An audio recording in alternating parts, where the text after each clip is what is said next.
दूल्हे की तैयारी हो रही भाई। चिता की भस्म, कुंडल, करिया और भूरी बीछी, ऐसे जनेऊ, वासुकी नाग और मुंडों की माला, नंदकेश्वर पे सवार। बोले ऐसे दूल्हा के लिए दुल्हन तो त्रिभुवन में नहीं मिलेगी। दूल्हा सज गया। ब्रह्मा जी ने देखा, बोले महाराज आगे आपकी सवारी। नारायण भगवान उनके चतुर्भुज पार्षद, पीछे हंस पे सवार ब्रह्मा जी अपना परिकर, देवराज इंद्र। भगवान शिव ने कहा तुम अपने पार्षद सब लिए हो, तो हम बुलाते हैं। श्रृंगी निकाली, जे ही बजाया तो भगवान शिव के पार्षद आ गए। जय हो महाराज की आज्ञा करो। अरे बोले विवाह हमारा किसी के एक को मुख नहीं, केवल मानसिक का पिंड है, और किसी के पूरे शरीर में मुख ही मुख है। किसी के एक भी हाथ पैर नहीं है, और किसी के बहुत से हाथ पैर हैं। भगवान शिव का विवाह, भूत प्रेत बड़े मौजियल स्वामी का विवाह हो रहा है। खूब छिड़क कर नाच रहे, देख ले तो मूर्छा आ जाए। अब बनी है बारात। ये हुआ कि जय हो बारात पधार रही है। सामवेद का गान करते हुए गरुड़ पर विराजमान भगवान। सब हिमालय वासी ओहो धन्य है, धन्य। यही दूल्हा है, बाराती है।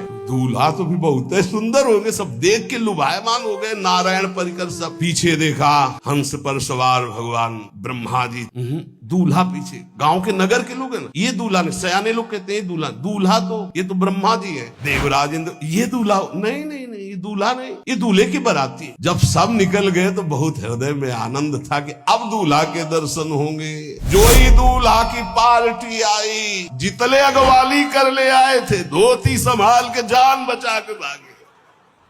अब आरती करने के लिए, सुमंगल गाने के लिए नवीन नवीन स्त्रियां पार्वती जी की माता के साथ आ रही। मैना सोने की थाल है, आरती लेके जे भी देखा दूल्हा को, यही दूल्हा है। हाँ, हमारी बिटिया सूखे पत्ते खा के इसके लिए भजन करती रही। मैना जी ने पीछे मुड़ के देखा, एक भी नहीं स्त्री थी, अकेले थाली लिए खड़ी थी। थाली पटक दी, आरती की गई। अच्छा तो मेरा निर्णय सुन लिया जाए मैना जी का। अगर मेरी बात नहीं मानी गई तो हिमालय के शिखर से अपनी बेटी को लेके गिर के आत्महत्या कर लूंगी, ब्याह नहीं होने दूंगी। नारद जी गए और बोले विवाह करना है कि नहीं करना। शंकर जी से कहा, बोले आए इसीलिए। बोले ये सब बंद करो आप, ये रूप से विवाह होता है, ये रूप हटाओ। बोले कौन सा रूप धारण करे? दूल्हा रूप धारण करो। भगवान शिव ने जे भी 16 वर्ष की अवस्था, हाथ में दर्पण, अद्भुत मुकुट धारण किए हुए, जटाएं ढकी हुई, गौर वर्ण, वो सुंदर रूप जो देखे सो मोहित हो जाए। मैना जी को बुलाया, देखो दूल्हा आ रहे हैं, एक एक कदम ऐसे चल रहे, संभाल संभाल के जैसे चलना सीख रहे हो। वो सुंदर रूप भगवान शिव का